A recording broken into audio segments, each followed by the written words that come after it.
একটি form publish করব, যেই ফর্ম অন্নপূর্ণা যোজনায় ফিল আপ করতে হবে। আমাদের অন্নপূর্ণা যোজনার প্রক্রিয়াটা শুরু হয়ে যাবে কাল থেকে।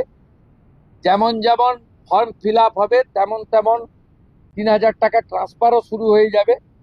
আর যতক্ষণ না 3,000 টাকা ট্রান্সফার হচ্ছে, স্বাস্থ্যসাথী যেমন কন্টিনিউ রাখা হয়েছে আয়ুষ্মান ভারত কনভার্ট না হওয়া পর্যন্ত, এখানে আপনার লক্ষ্মী ভান্ডারকেও কন্টিনিউ করা হবে। বিস্তারিত কালকে আপনারা জানতে পারবেন, ফর্মের কপিও আপনারা কালকে পাবেন। অফলাইন অনলাইন অবশ্যই থাকবে।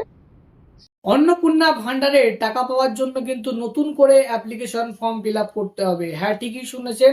আগে বলা হয়েছিল যে যারা যারা লক্ষ্মীর ভান্ডার যে অ্যাকাউন্টে পায় ডিরেক্টলি সেই অ্যাকাউন্টে অন্নপূর্ণা ভান্ডারের টাকা ট্রান্সফার করে দেওয়া হবে 1,500 জায়গায় 3,000 টাকা।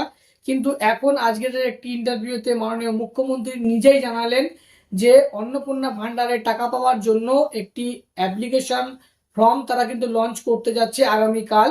তো সেখানে কিন্তু আপনারা দেখতেই পাবেন অনলাইন এবং অফলাইন দুটির মাধ্যমে কিন্তু ফর্মটি ছাড়া হবে। তারপরে সে অ্যাপ্লিকেশন ফর্মটি ফিল আপ করতে হবে।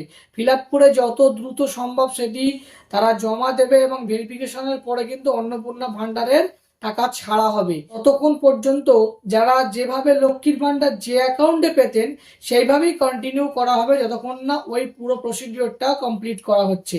তেমনই কিন্তু একটি রিসেন্টলি ইন্টারভিউতে জানিয়েছেন মুখ্যমন্ত্রী শুভেন্দু অধিকারী। তো আপনারা কিন্তু আমাদের পিএইচডি ফলো করে রাখবেন, কারণ আমরা আগামীকাল দেখাবো যে অ্যাপ্লিকেশন ফর্মটি কিভাবে ডাউনলোড করবেন, কিভাবে অনলাইন ফিল আপ করবেন, কি কি ডকুমেন্টসের প্রয়োজন সবকিছু কিন্তু আমরা দেখাবো। আমরা আমাদের সাইবার ক্যাফে এই ধরনের কাজ করে থাকি, তাই জন্য আমরা আমাদের পার্সোনাল এক্সপিরিয়েন্স থেকে আপনাদেরকে কিছু সমাধান দেওয়ার চেষ্টা করব। তাই জন্য অবশ্যই আমাদের এই চ্যানেলটি সাবস্ক্রাইব করে পাশে থাকা বেল আইকনে প্রেস করে রাখবেন এবং ফেসবুকে দেখে থাকলে অবশ্যই ভিডিওটি লাইক দিয়ে এবং শেয়ার করে দিয়ে যাবেন।